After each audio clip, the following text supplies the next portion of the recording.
Guys, big news. A motorcyclist who identifies as a bicyclist just won the Tour de France. Welcome to the Unapologetic Man Podcast, the only podcast that's all about self-improvement, confidence, success, women, and being a man without making any apologies for it.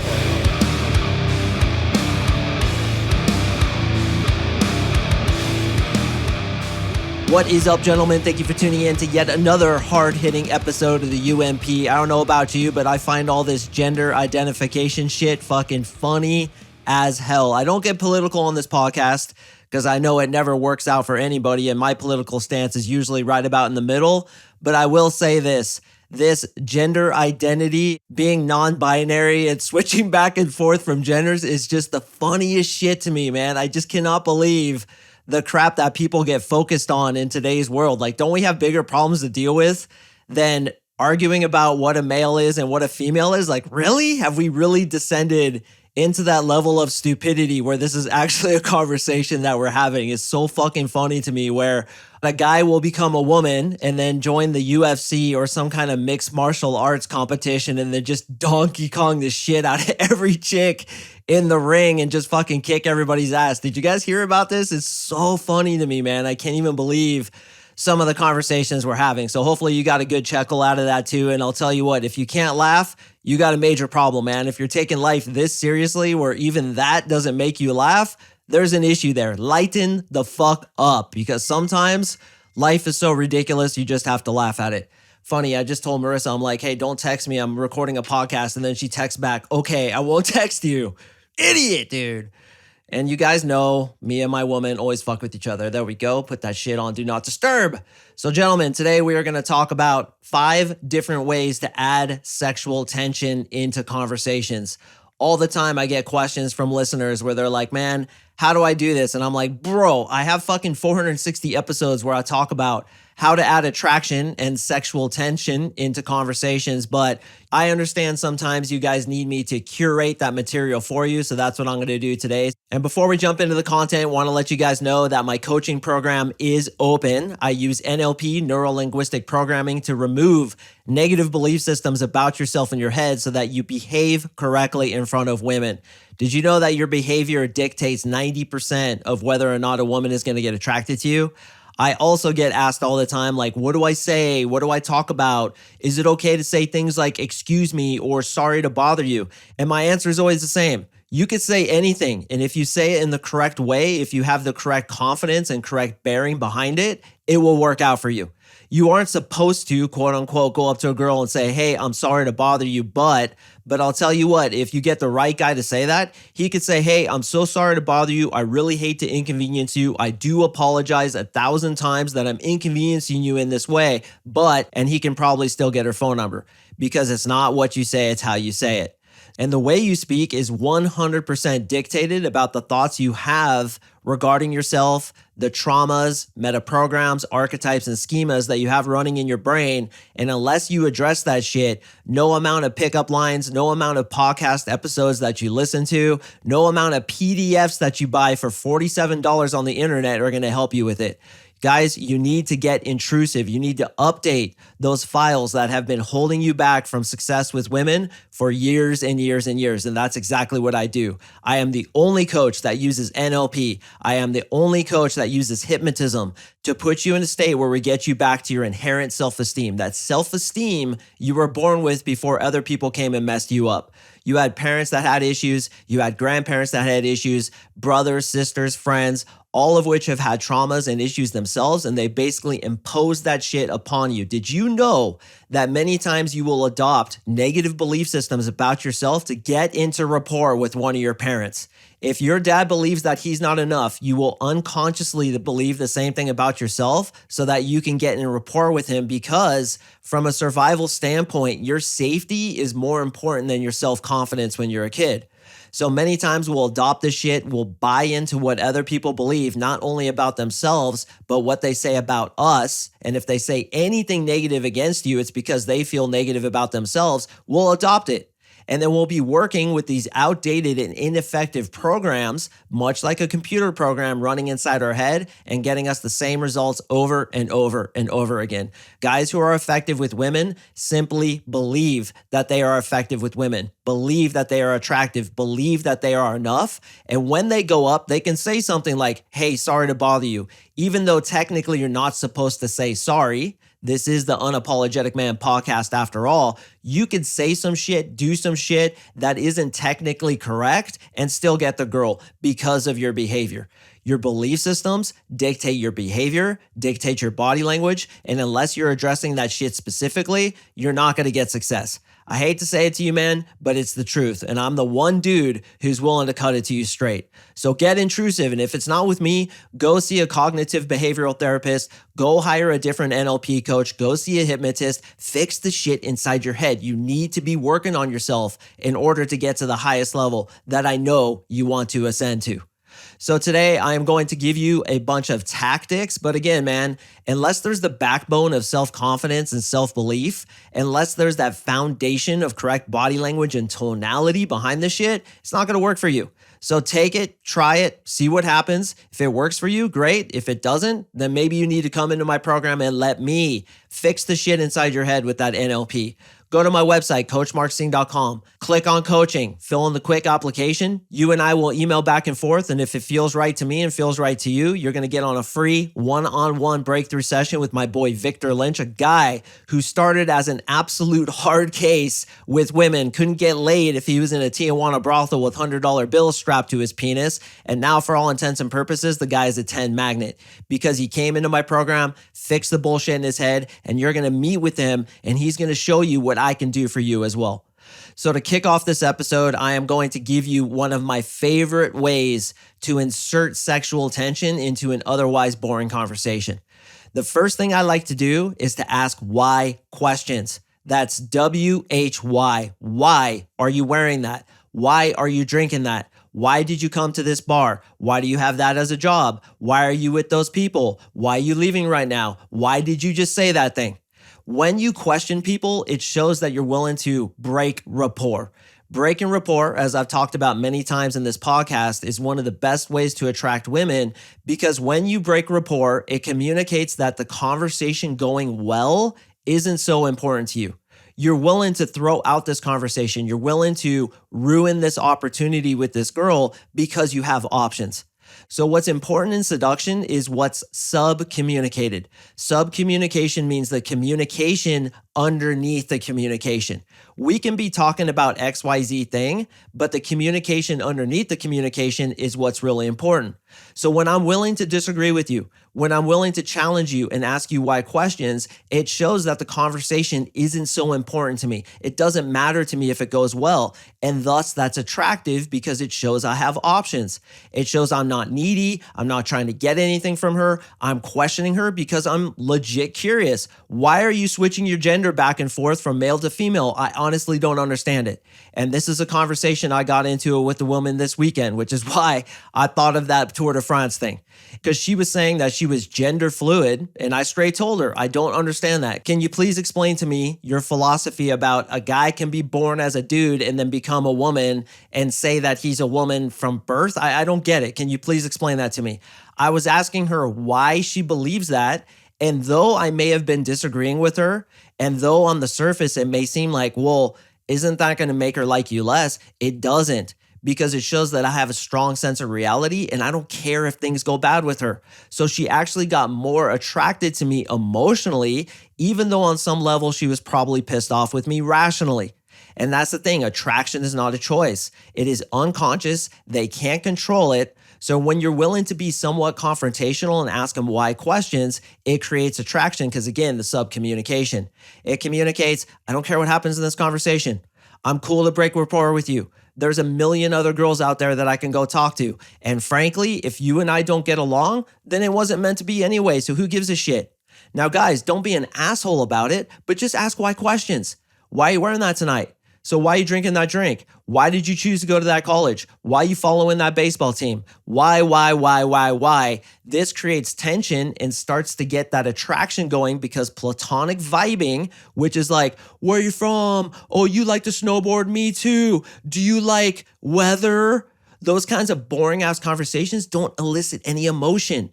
And even if you put some quote unquote negative emotion into the conversation by asking her a why question and disagreeing with her on certain points, like a guy can become a woman and a woman become a man just because they wake up in the morning and, oh, it's Wednesday today. I think I'll identify as a dog. And then on Friday, I'll identify as a toothpick. What the fuck are these people thinking? I don't get it. Can you please explain that to me?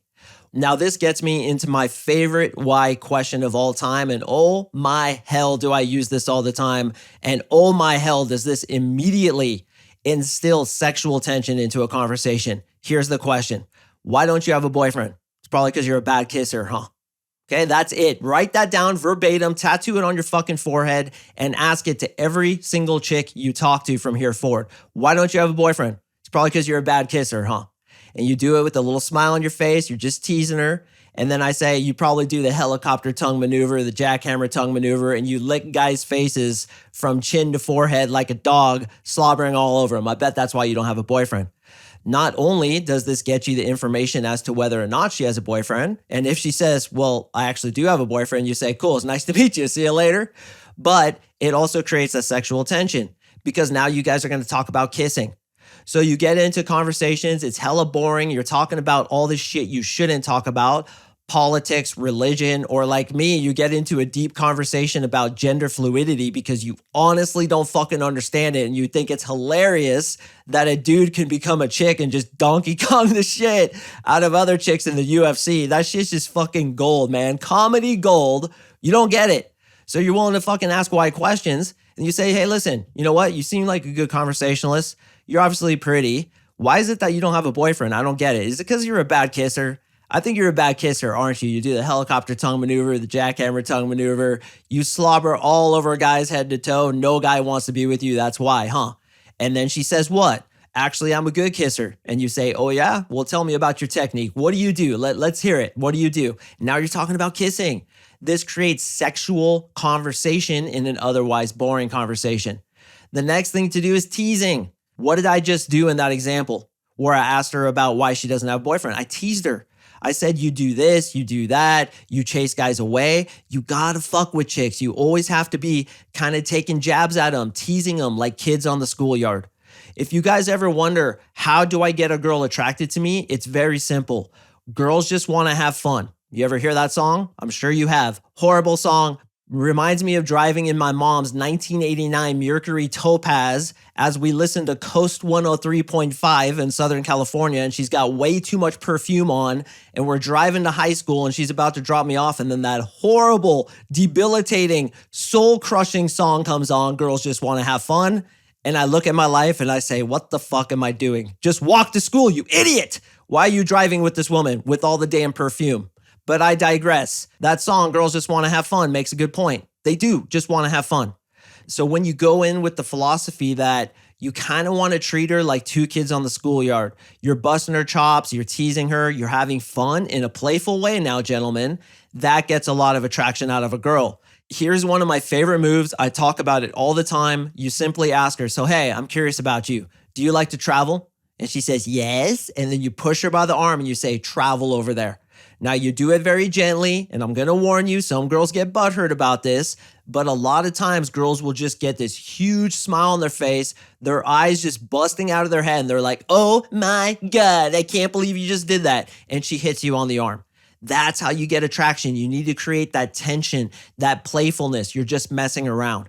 Other things I do will include accusing girls of being an ice cream man, accusing girls of being attracted to a really unattractive type of guy, accusing girls of being stalkers, accusing girls of being players, accusing them of being con artists. Anything you can do to kind of tease them and bust their chops is really effective to instill that sexual tension into a conversation.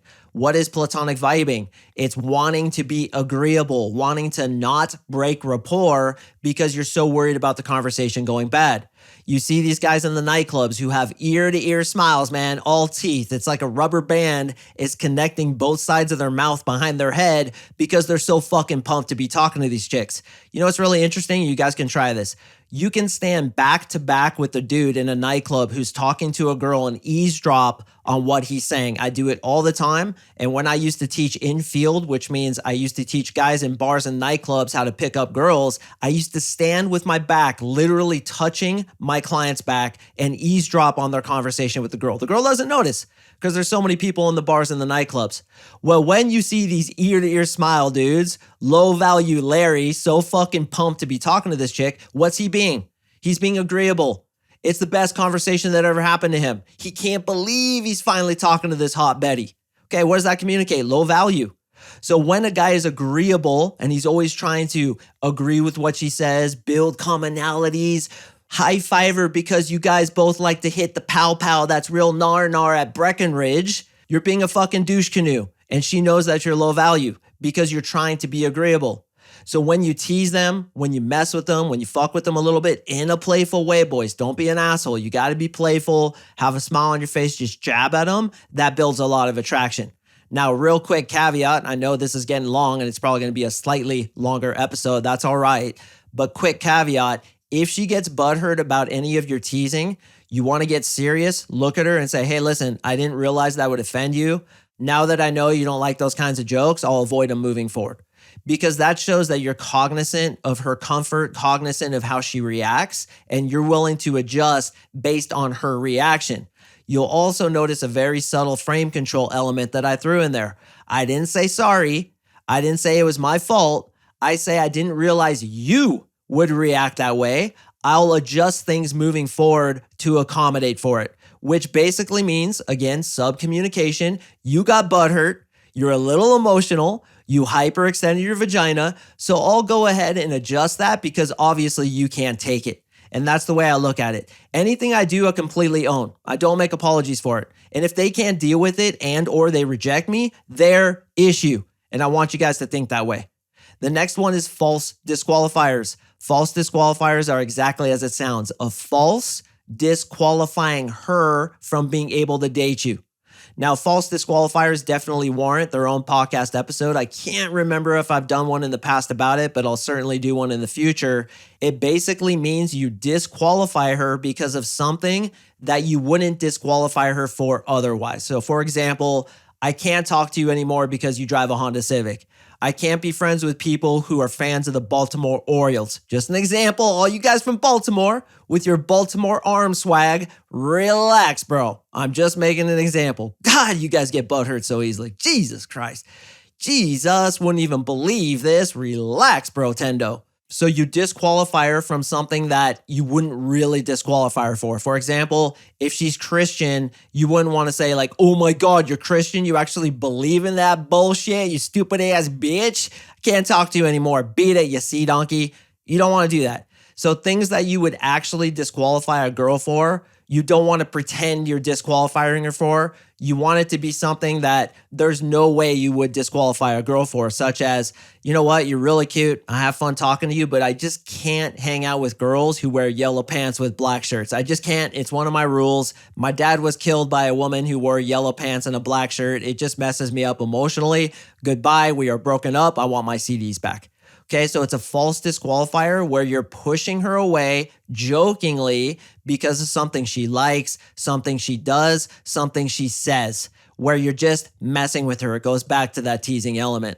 All right, the next one, boys, which should be totally obvious to you guys, especially my clients who still listen to my podcast, is pre-selection. What is pre-selection? It means that you have women in your life, attractive women preferably. Therefore, you are attractive to women generally. Here's a funny thing about human and specifically female psychology. We are cognitively lazy. Imagine your zombie ass in a derpa state, just going derpa through your life, looking at your cell phone and walking down the street. You arrive to a red light. You want to cross, but everybody's waiting. So there you go in your derpa mode looking at Instagram and everybody starts walking. You don't even look to see if the light is green. You just start walking too because we trust in other people to help us make decisions. This is exponentially true when it comes to women and dating. Women have a biological clock and they understand that their sexual marketplace value has a time limit on it. So they want to meet the highest value guy they possibly can in the shortest amount of time possible. And one of the ways they do that is to see if this guy has attractive women in his life already. If he does, then she says, well, he has lots of hot girls around him, so he must be a high value guy. I'm attracted to him. Now, obviously, this doesn't take place on the conscious level. It takes place subconsciously, but I'll tell you, and some of you guys know what I'm talking about. If you walk into a nightclub with 2 hot girls with you, you are automatically a goddamn rock star. You have 70,000 times more value than if you walked in there alone. And that's the way pre-selection works. So one of the ways to build that immediate sexual tension in a conversation is to show that you're pre-selected.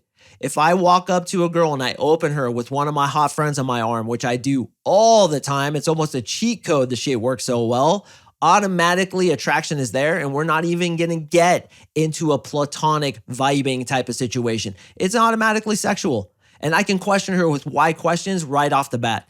Hey, what's up? Saw you standing over here. Had to ask you, why are you drinking that? Right there, boys. You open with that, with a hot girl in your arm, and you're asking her a why question, boom, immediate sexual tension. Then I'm talking to her, we're getting along, and then we have a commonality. She likes to snowboard the nar pow pow at Breckenridge on a cold January morning, and I'll be like, oh my God, you are such a copycat right now. You knew I was into snowboarding because clearly I'm wearing this Burton jacket. You're so trying to copy me right now. Is that what you do? You try to copy guys? Is that your MO? And you're kind of messing with her. Now you're teasing her and you guys have that all important teasing vibe.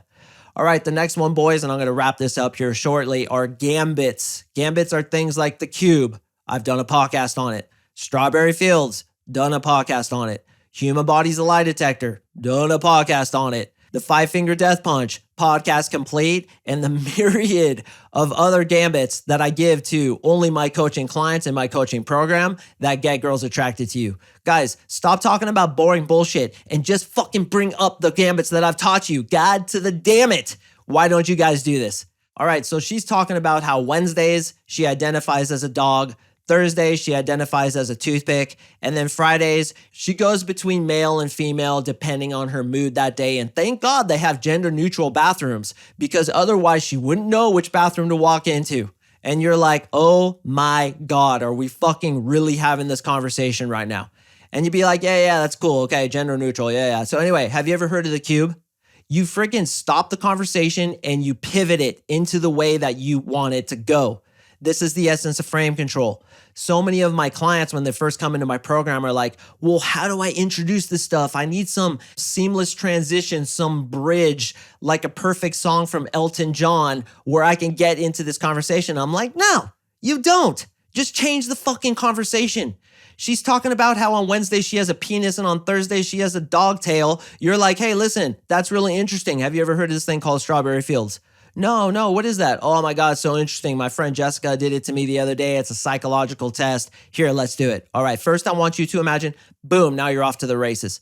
So gentlemen, as I talked about in the beginning of this episode, not only is it imperative that you fix the bullshit in your head so that you can change conversations without feeling apologetic about it, but you also need content. You also need to bring shit into the conversation that's actually interesting. Yes, I can get girls attracted to me talking about weather, and even, as I did with that chick last weekend, talking about how I think it's ridiculous that she's flip-flopping between genders all the time and I don't agree with it. You can be confrontational. You could talk about boring shit, but dude, when you add in the richness of all the gambits that I teach, all the tactics that I teach on top of having the right body language, tone, and bearing, oh my hell, these girls are gonna jump into the air and slide onto your dick. I swear to God, it's so fucking powerful. So gentlemen, those are 5 different ways that you can instill sexual tension and attraction into otherwise boring conversations. Once you get this thing, especially the teasing thing, the messing around, the breaking rapport, questioning her, leading with frame, being willing to be disagreeable, once you kind of get the shit and you've done it a few times, as I'm sure a lot of you guys have, you realize what a superpower it really is. Add things like pre-selection and most importantly, my NLP reprogramming onto it, and it's like killing an ant with a nuclear warhead. The shit just becomes so unbelievably easy and it becomes really enjoyable, actually addictive if I'm honest, because I've been addicted to it for many years because it's just so goddamn fulfilling, so goddamn fun to have the power to make a girl attracted to you, no matter how hot she is. And you guys may be asking, well, what do I do with 10s? I mean, they require something different, don't they?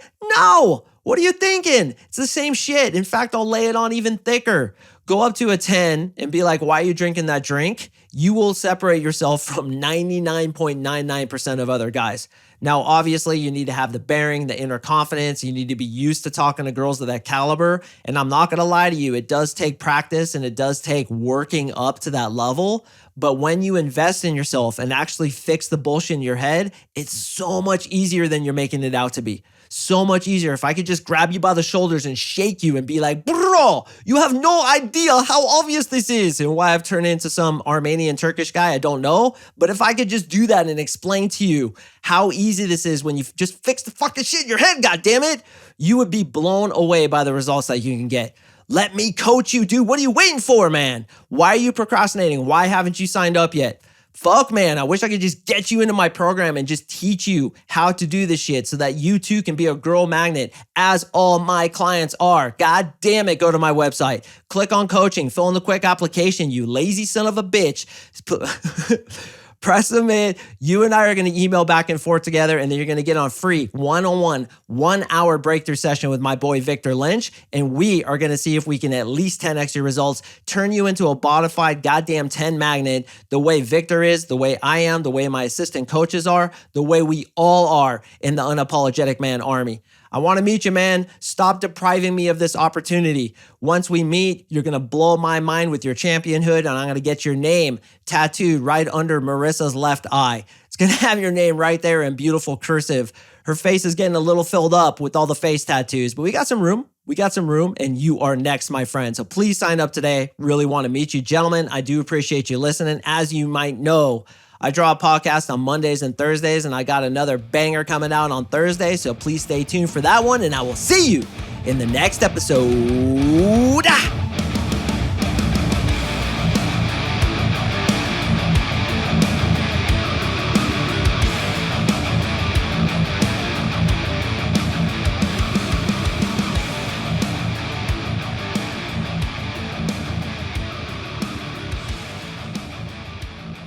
Rowan, that one was for you.